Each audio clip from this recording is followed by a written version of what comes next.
Welcome to another edition of the Work Permit South Africa podcast. My name is Aadil Wadee. I'm a senior immigration consultant here at Expert Web, and I'm joined today by my esteemed colleague Manfred Barnard, who's another senior here at Expert Web.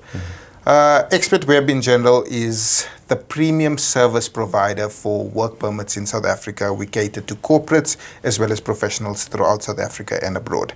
Today we've decided we want to do a podcast just with regards to the newly introduced points-based system and exactly how it applies to corporates, professionals, and anyone who may be interested.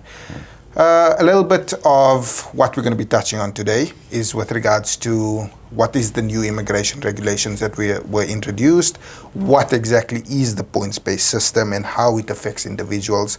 We'll do a little bit of scenario planning for those who are interested, just to see exactly how they may qualify in terms of the new points-based system.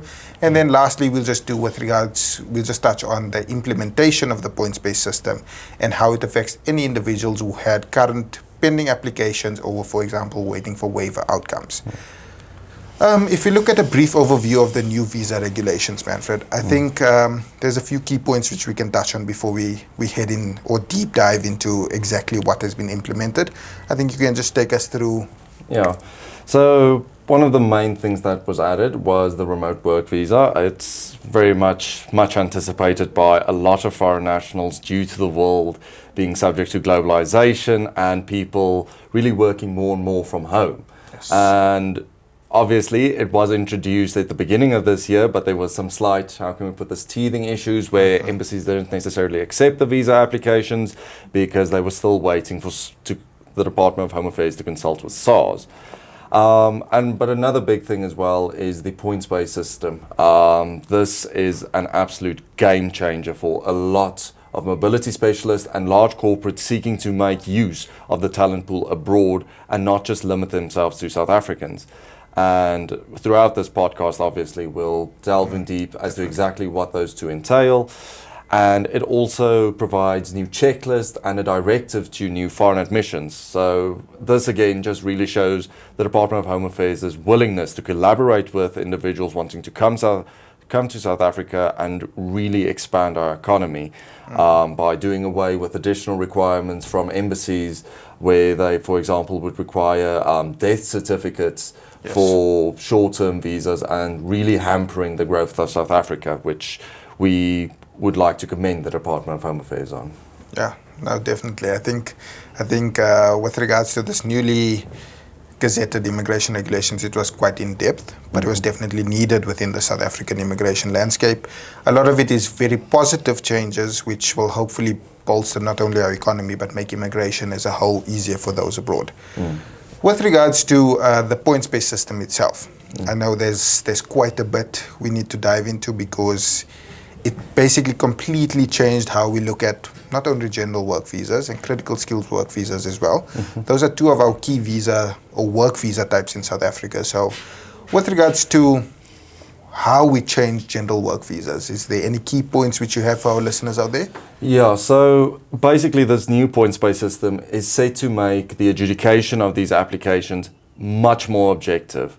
In the past, employers needed to contact either the Department of Labour to get a certificate to confirm that no suitable South African candidate can be found for the role that they're trying to fulfill, or they could have applied for a waiver to waive the Department of Labour certificate. However, this was an exceptionally tedious process and it very much added to the Department of Home Affairs' backlog of applications faced currently. And this new set of points-based system regulations really look to revise that by looking at the qualifications of the expatriate, the previous experience, also the employer itself, whether the employer is a trusted employer or not, and possibly the remuneration of the expatriate, amongst other things as well. Yeah, so like we said, there's a critical skills version and the general work visa version. With regards to the critical skills version, how exactly has this changed, or has it changed anything for any individual who may want to apply for critical skills visa? It has. It's basically assisted with the mobilization of a critically skilled worker. So if your expatriate does his or her application do appear on the newly gazetted or critical skills list, which we do expect also to be revised in 2025. Yes. The waiver of SAQA and the waiver of the SAQA accredited professional body and confirmation of critical skills is an absolute game changer. Previously, when you submitted a SAQA application, you tend to wait 3 to 6 months for it to be issued. This is due to either SAQA not really coming to the party, or the universities themselves having internal processes which delay the issuance thereof. With this new points-based system, that has been waived. And basically what that means is applicants can submit their applications for a critical skills work visa whilst adhering to all the requirements that are outlined in the Immigration Act, but they do not need to submit their SAQA immediately or the professional body immediately. They will be issued with a visa that is valid for 12 months, and during that 12-month period, it is the responsibility of the applicant and the prospective employer to make sure that they obtain the SAQA and the professional body in advance of the visa expiring and apply for the renewal here in South Africa to receive the full 5-year duration of the visa. Yeah, no, definitely. I think it's a massive change because it saves people a lot of time. Because before, like you said, the process was quite lengthy in order for you to qualify for your critical skills visa. And then on that, I know as well, with regards to the points-based system, if your job description is one of those which is on the critical skills list, you automatically get the 100 points, which then qualifies you in terms of the points-based system. But on the general work visa side, I know it's a lot more complex in terms of the points-based system. There's quite a few criteria which you'd have to meet in order to apply for the general work visa. I think for our listeners out there, it may be best to just run through a few of those, just to maybe give a brief overview of how each of them work and how you would be able to obtain that set points for each criteria. Yeah, absolutely. First of all, if you are on the critical skills list, you'll get 100 points. Now, it is worth mentioning that whilst you may qualify then immediately for a critical skills work visa, you must make sure that you adhere to the critical skills listed specific requirements, being that you need the minimum NQF level and that you have 5 years of post-qualification experience. The points-based system does not waive that. Yes. However, another thing that the points-based system do, though, is open the doors for general work visa applicants who don't necessarily qualify in terms of the critical skills list, but still require a visa for South Africa. And the breakdown is rather simple. They look at qualifications, first of all, where should the applicant be in possession of an NQF level 9 or 10, they will be awarded 50 points. And where the applicant is in possession of a SAQA NQF of 7 or 8, this is like your bachelor's degree and or honours degree rather, degrees as well, you will get a total of 30 points. Then they look at the offer of employment. This is a bit of a weird one, but it really actually refers to the gross remuneration amount the applicant will get. So should the applicant receive a gross annual income more than 950,000 Rand or in that region, they will be awarded the full 50 points. Should they, however, earn less than 950 but above 650,000 Rand, they will be awarded a total of 20 points. And then they look at work experience. So let's say you've got an expatriate that has over 10 years of experience in the field that they're going to hire him. He or she will receive a total of 30 points. And where they have 5 to 10 years experience, it will be a total of 20 points. Lastly, a very big thing, if you're a trusted employer, you automatically get 30 points in addition to the points-based system for the expatriate. And this is really, really important for a lot of applicants or employers wanting to make use of younger talent who's still in the process of really applying for their visa or applying their craft, getting the qualifications. This really does push them over the line. And if you want to be a trusted employer, the time is really now. The benefits far outweigh the compliance or preparing the application. Yeah. So I think definitely the points we can touch on there with regards to general work visa is the work experience. What we've seen a lot while we've been working here is that there's a lot of highly skilled individuals who unfortunately don't have the qualifications to meet a critical skills visa. But the number of years of experience they have behind them is massive. Some of them have been in the same job role for over 20, 30 years, and they're not able to apply for critical skills visa, even though they're so skilled in their profession. So that definitely is a big change. And then, like you said, the trusted employee scheme, I think we should pause there and maybe touch on that a little bit more, just with regards to any prospective employers out there who would like to join the trusted employee scheme. Do we maybe have an indication of when they'd be opening the second round of applications? Do we know more or less how we apply for the trusted employee scheme? Just a general, I think a quick, dirty overview of what the trusted employee scheme is. Yeah, so we do have a rough indication. Our director met with the Department of Home Affairs a couple of weeks ago, and the Department of Home Affairs wants to open the second window of trusted employer submissions by no later than the end of this year. How it worked in the initial round is the Department of Home Affairs gazettes a new set of regulations outlining the specific requirements to be admitted to the Trusted Employer Scheme, and basically gives you 30 days to submit the application. Now, in light of the tight turnaround time and Home Affairs really wanting to adjudicate these applications, we do foresee that the application submission window will open in November or December. And the big thing for us is that you must ensure that you are one of the first to apply. If you apply first, one, it looks good on the company. It proves to the Department of Home Affairs all your affairs are in order and that you are very good with the compliance aspect. And two, once you're adjudicated as one of the first, the chances are much higher of you being successfully admitted to the scheme, as the Department of Home Affairs still have fresh adjudicators, as I would say, because obviously with everyone and everything, the more you do something, sometimes, yes, you get the experience, but you also get tired. And the more tired you get, the more poor the adjudication. So really, if you want to be admitted to the scheme, you should already be preparing the application, and you should try and submit within the first week of the submission window. Yeah, no, definitely. And with regards to, if I can add another point on the Trusted Employer Scheme, as we've seen with these newly gazetted regulations, the Department of Home Affairs is currently ever trying to change the immigration landscape, which is to the benefit of those who are out there, which is your corporates, your professionals, etc. The Trusted Employer Scheme is another initiative that they introduced this year, which we've seen bear fruit for so many of the employers who are part of the scheme. It obviously has reduced requirements as well. So alongside these new immigration regulations, if you are part of the Trusted Employer Scheme, there's even more benefits which ease the process. As much as it adds to any employer who's part of the Trusted Employer Scheme, they obviously have a lot more responsibility on their shoulders.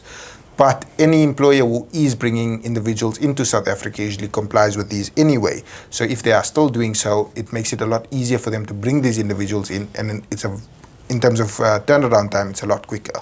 The Trusted Employer Scheme, one of its main benefits, and what we've seen a lot of people, which sways them to be part of the Trusted Employer Scheme, is the turnaround time on visa applications for a trusted employer is between 5 to 20 business days, whereas anyone else who submits is obviously subject to the old or the non-trusted employee scheme processing times, which sometimes can vary depending on where you're submitting, and can go as far as a few weeks to even months for applications to come out. Yeah, absolutely. And another thing that's a very big benefit to trusted employers is that we mentioned that the visa will be issued for an initial period of 12 months if you don't submit the SAQA or the professional body. With trusted employers, you get the full 5 years immediately.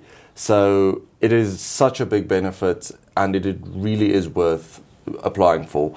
And as Aadil mentioned here, that the processing time is vital. A lot of the times when you apply for these critically skilled workers, it's because there's an opening and there's a chance for capitalization. And the Trusted Employer Scheme really allows you to have a competitive edge over an employer who's in your sector, but isn't admitted to the Trusted Employer Scheme, because as Aadil mentioned, sometimes applicants do not have qualifications necessarily, so they don't qualify for the critical skills visa.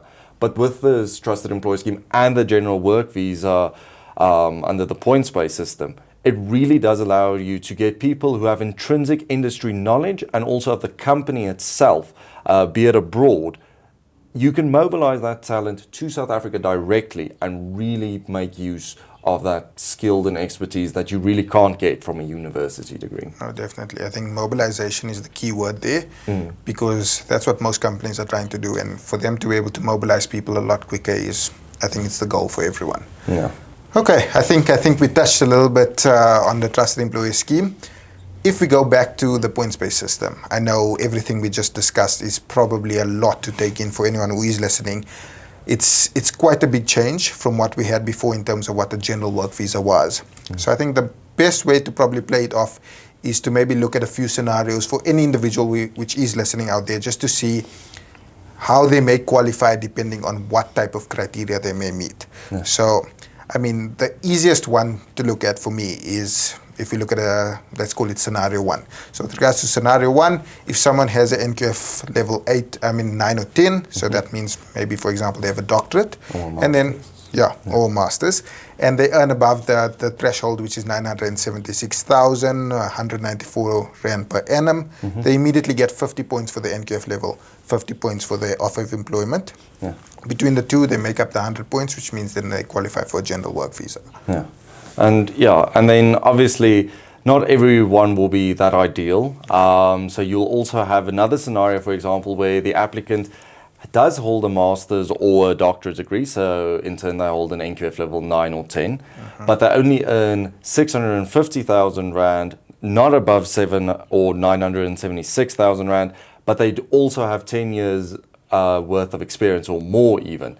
Then also they'll qualify for that general work visa due to a combination of all those items, which is a really good thing. It shows that Home Affairs is not cordoned off itself to reality and understands that it's not necessarily about high-income individuals, but it's mainly about skilled individuals. Yeah, I think that comes back to my point with regards to work experience and how many individuals are out there who didn't have the opportunity to study certain degrees, for example, or basically didn't have the opportunity to do certain things which other people have. But in terms of during the course of their life, they've gained so much experience over so many years that the Department of Home Affairs is saying we should recognize individuals like that. It's important to, because they do bring benefit to companies and to South Africa as a whole. Then what we've also done for everyone is just included a few other scenarios which they are able to look at. Just a breakdown of, depending on your personal circumstances and where you currently at life, maybe you're someone who's in the later stages, 40s, where you tick everything immediately. Sometimes maybe you're someone who's entering the market within their early 20s, and they might not have the experience on the NQF level, but they have other things. Maybe they got an offer from a trusted employer. That way, what we've done for you is just looked at all the points. Obviously, there'll be probably hundreds of scenarios out there, but we've just listed a few where I think people can just pause the video, have a look at them, see maybe it fits their profile exactly, and then it makes their life a little bit easier. And get the essence of it, basically. Yeah. Okay. And then on the trusted employer, or the points-based system rather, the very big question on everybody's lips currently is that of the Zimbabwean exemption permit.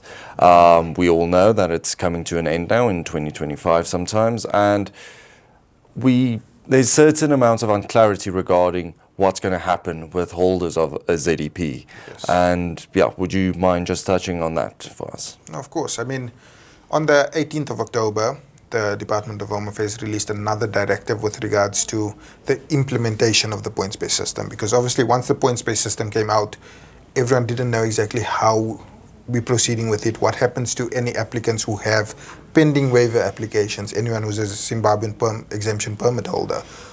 Those are certain individuals who may not qualify under the points-based system because a lot of them are here for a reason. For example, Zimbabwean exemption permit holders, a lot of them won't meet the criteria of 100 points. So what the Minister of Home Affairs has done, and I know it's up on the slides, but specifically if you look at point number 8 of the directive, it basically addresses that anyone who's a Zimbabwean exemption permit holder does not need to apply for the general work visa under the points-based system. They can apply under the old system, whereby once their waiver was granted for them, they go ahead and meet all the other requirements for a general work visa and then submit the application.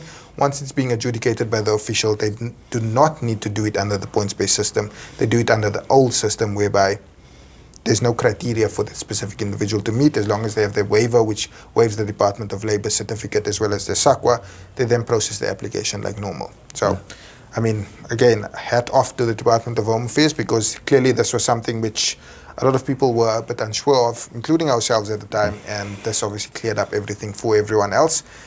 But another thing which I think we should touch on with regards to this directive issued on the 18th of October is it also addresses the fact that anyone who currently has a general work visa or critical skills visa, which was issued under the previous regime, whereby there was a bit of confusion where people were like, okay, now do I have to resubmit the application under the points-based system to prove I can still qualify for my general work visa or still qualify for my critical skills? He's addressed that as well. If you look at point 7 of this newly issued directive, whereby it says anyone who's currently on that valid visa, their status remains. So no reason for them to panic or go to VFS and submit a new application to prove that they qualify under the points-based system. Status is completely valid. Yeah, I think it's very good of the Department of Home Affairs to ensure that whilst you submitted your application in advance of this points-based system, and you got obviously the necessary approval to submit the application, i.e. a submission appointment, it's very good of them to ensure that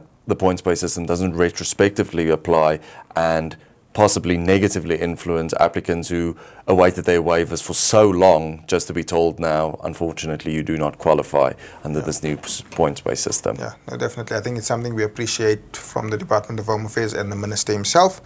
I mean, the fact is that every new regulation that's come out, or directive that's come out, we've seen that they have taken into account everyone, the wider population, and they haven't just focused on, as much as it's so important to bring skills into South Africa in order to boost our economy, etc.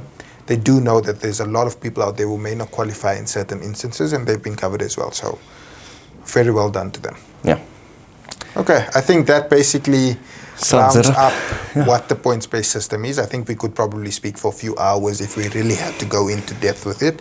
But in general, that's just a brief overview of what exactly is currently trending with regards to the Department of Home Affairs and what they've introduced recently. I think that is pretty much the latest on Home Affairs, and I think we're entering quite a good era with Home Affairs, with the backlog being eradicated, the backlog-free Christmas, as the Minister affectionately called it, and also with the introduction of the second round of Trusted Employer Scheme. This is a list of many things that the department is doing well, and hopefully they can keep at it. I do think, though, one thing that we must mention is, whilst they deserve their flowers for that, is the adjudication of applications. They do need to focus on the quality. We understand that due to this backlog, they are working late nights and focusing on quantity rather than quality. And we have noticed that in the outcomes received, actually, with some rejections being very poor, very poor, nonsensical. And yeah, I think that is something that the Department of Home Affairs needs to look into, is the refinement of adjudication. Definitely. I think we can end off with just saying that obviously Rome wasn't built in a day. Yeah. So they are on the right track, but there always is room for improvement. Yeah. Thank you. Thank you. Done.